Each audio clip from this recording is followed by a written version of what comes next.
Hello guys, welcome to my vlog. Nga pala gusto ko share sa inyo yung mga alaga akong ibon. Ito yung mga tinatawag nila pinches.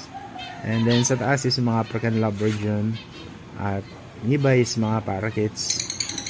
Guys, sa ngayon gusto ko share sa inyo yung akin napaka-lit lang na garden.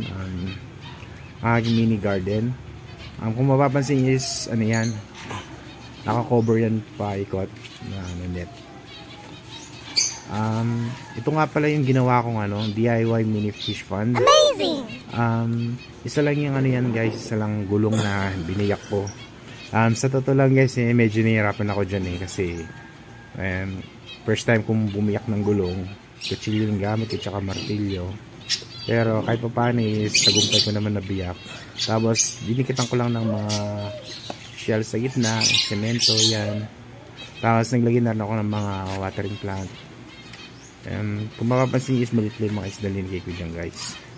And then ito yung mga ornamental plants. And then ito nga pala yung nag-iisang collection ko na ability. Tapos mga iba dyan is ito black cardinal, nag-iisang black cardinal ng buhay ko. And guys, naglagay din ako ng mga sabit-sabit dyan, mga shell. And then ito pampatunog ang pampagising sa mga alaga akong ibon. Tapos ito yung mga ibang collection ko guys. Yung iba dyan guys, nakalimutan ko na yung mga ID nila. Tapos yan.